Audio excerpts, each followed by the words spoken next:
Me this in college. They taught me this in my education system. I'm a such and such. I got a degree.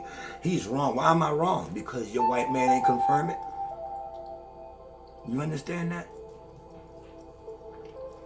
Go into the light, the solar light. Come out of belief. Don't believe anybody. Become a scientist and an alchemist and start researching and checking things out that way first. Buy your children telescopes. Buy your children microscopes. Little baby play ones. Maybe they'll start fitting back into who they are. Because you're a person of rhythm and tone and vibration. You have to get back into your vibration. You can touch a rock and get a feeling because that's life, your life. Planet is a living organism. Planet, it's a plant, something that was planted here. So if I go on to tell y'all the technology of how this planet was beamed here onto a belt, that would be something different because it's not in your educational system. I can take you way out of here just with this. I can teach you what dimensions are. I can teach you why we have time lapses. You understand? I can teach you that there was no time until we beamed a planet onto a belt. A planet is a system of ours that we're watching, that as we as almond beings keep moving forward, we need space. We need space to do things, and we need places to test our experiments, to grow things. So now we're going to invent a thing called time for these things, but we stand outside of what's called time, and that's the person that's the being that I stay connected with. Like I'm not from here. Like I'm outside of time. I understand that I come from the supermen that gave planets time, put solar systems and galaxies into order as they moved forward because they needed room. They created space. You just associate space because you're on a planet and you look up and you say, well, that's space. Space just means area. It's nothing freaky, nothing extraterrestrial about it. It just means space. It's just been associated with Odyssey, with the celestial. When you say space. No, you say space in your house. Like, I need more space. I'm gonna buy a new house. I need more room. Space is just room. Think of yourself writing, and you writing fast, and you got something in the way. You just push all it out the way to get the new paper there. You just created space for you to put something else in. These beings move forward, and as they move forward, they create space to drop galaxies and solar systems and creations in. You understand that? And these things only become places that need time zones, suns, moons, cycles, when they're deciding to grow something so they can watch and monitor the growth of something. Other than that, time is not necessary. If nothing is growing, what do you need time to do? You need time to grow. Time heals all. Time. Everything you turn around, it's time. And you got lost in time. Real quick, back to the native story. Back then, when they captured you, and these natives, let's get back to Thanksgiving right quick. I went off to the Odyssey thing. But time was created for planets so that planets can grow things by higher beings, higher almond beings, almond race. And you are educated to believe all other things other than the real truth. Now back right quick to the Thanksgiving thing, and I'm gonna make y'all laugh for a moment because follow the story account that I told you about earlier. When Lincoln came in and changed, and said we're gonna do this once a year. By that time, this European was killing every day, and the wife and the children were thanking him every day. Just like if you go out right now and bring in food for your wife, she'll say, oh, thank you. Bring some more lobsters in tomorrow. Bring another seafood dish in tomorrow. Every day you bring in, watch your wife and child. Whether it's candy, the potato chips, they go, oh, thank you, Dad. And if you don't bring it in every day, then you're not going to get that good feeling of thanks. So these men killed every day on Thanksgiving. On every day and called it Thanksgiving. Their wives called it thanks for my husband giving us. But they're giving it by way of going out and killing and kidnapping and raping other tribes, native tribes that were here that only helped them. And when they kidnapped a lot of them and began feeding them, a lot of the natives understood that they still didn't know how to tend to their meat or cook their food because they fed it to them raw to the point the natives thought they was trying to kill them through their diet by giving them the food so raw. And the natives told them something that lives in us today that we turn around and joke about. What bird, right? If we saying somebody's BSing us in the ghetto, black people, our culture. If we say, man, you messing around, or you, now think of a bird. Now we're gonna put a word in front of a bird and think of this native. He knew that this European was trying to kill him because this is not the way they roasted their turkeys. He told that man, you're giving me a certain kind of turkey. And we say that kind of turkey in the ghetto when we telling somebody we think they're playing with us. We call them a what? A jive turkey. And that's what happened. The native thought they would jive. You must be joking. What is this? This is a jive turkey. This turkey ain't no good, meaning. So the slang for it was it's a jive turkey. Just like today we say, man, you faking.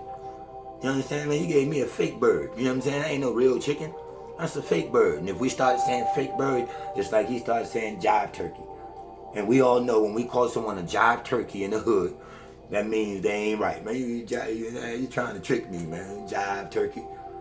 So that they begin saying that. That's what the natives was like. Man, this is a jive turkey. This ain't the real deal. This ain't done the right way. You understand that? So that's where that coming at. So you have to understand where you come from and know where you get your name from. And right in there, once they begin taking slaves, natives are still now these slaves, but you're having babies. But the system has changed. Things have changed. You went from native, natural living to a man here or culture here building a government or a society or a civilization. And within his civilization, he knows that you are many native people that here. So he starts a count system for you. He wants to know who you are, where these children are. So he wants to put you under a certificate. Look up in a banker's dictionary. Go to any banker's dictionary right now.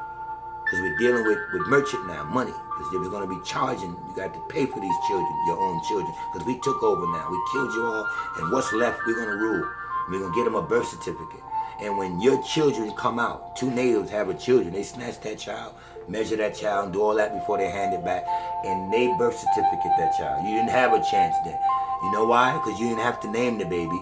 Because what the Europeans was doing was on their birth certificate to put what race or nationality, they were saying other than what they were.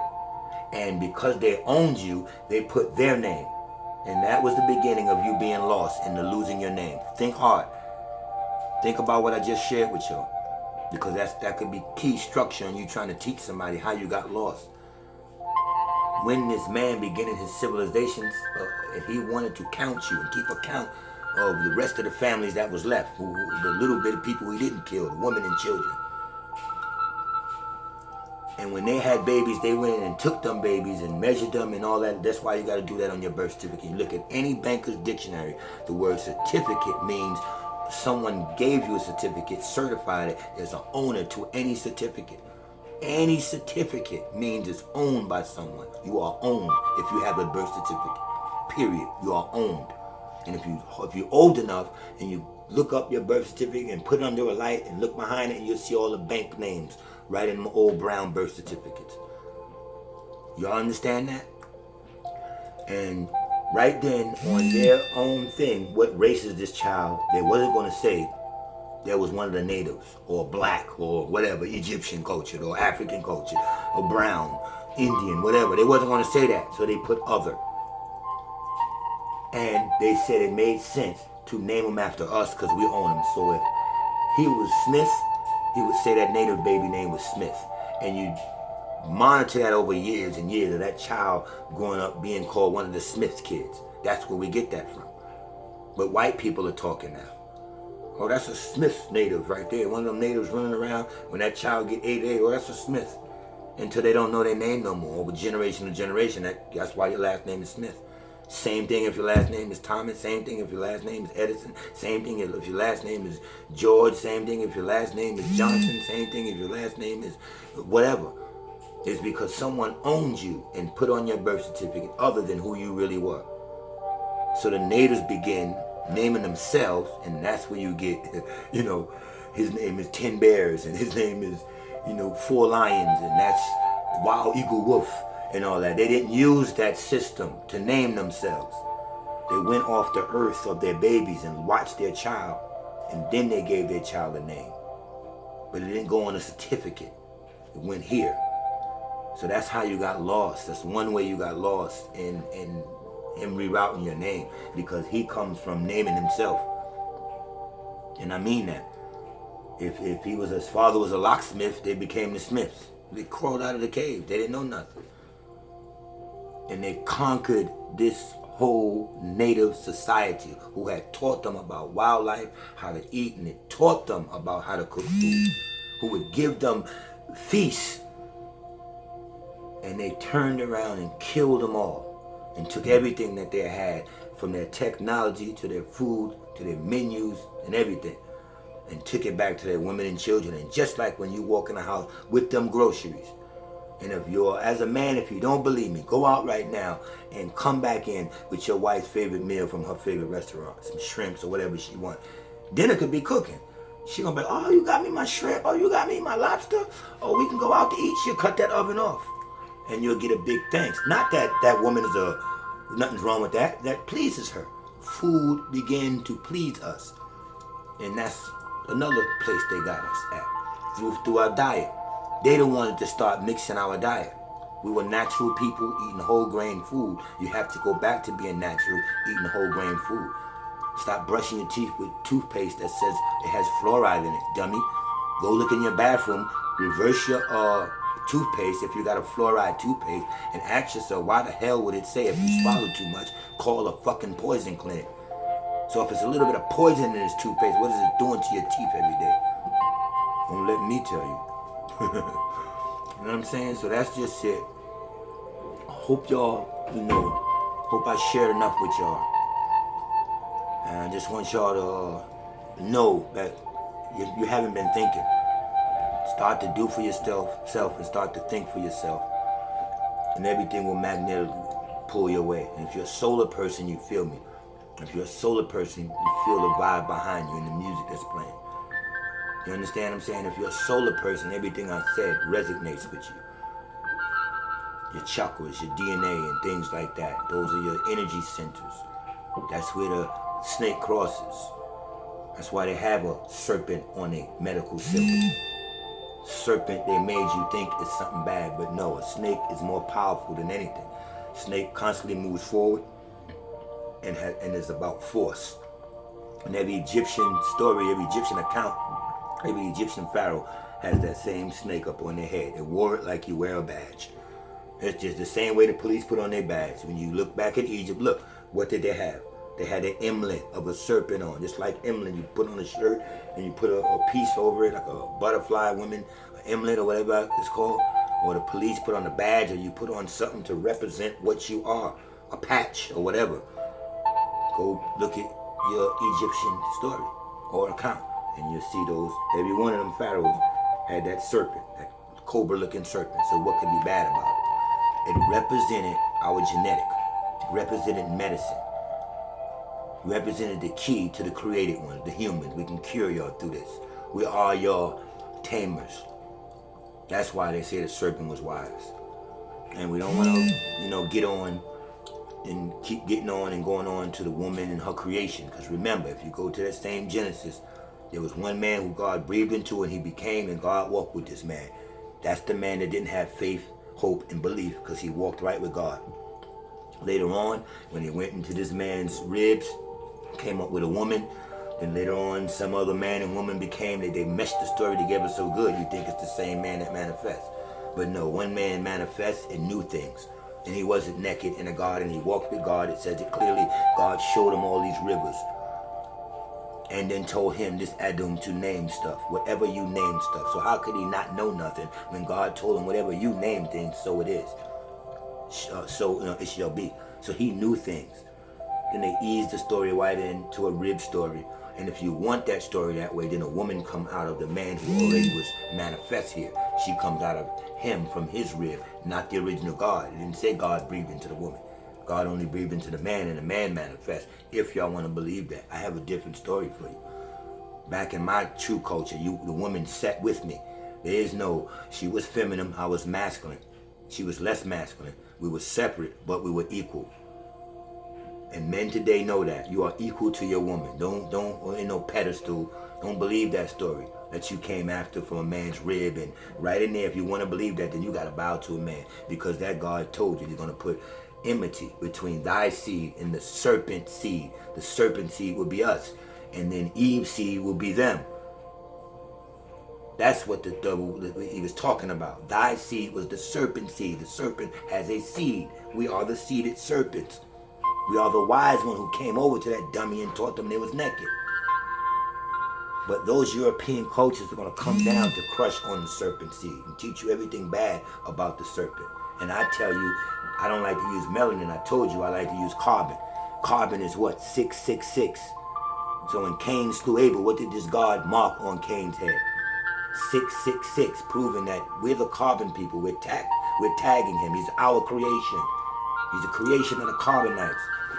6 protons, neutrons, and electrons. That's what we had to give him to bring him out of a complete animal state. Until we gave him 666, he had no spark of life. This European. He told you where he derived from. So why are we celebrating this day when he mass murdered your kinfolk, someone off race of you, someone who looks like you? Why are we saying Thanksgiving without telling the children what Thanksgiving really is, so they won't grow their families up on it? Celebrating murder. Alright? Apexxology 1, I love y'all, man. I'm going to try to get out of here, and I'm going to try to get out of here the easy way, alright? Peace and blessings.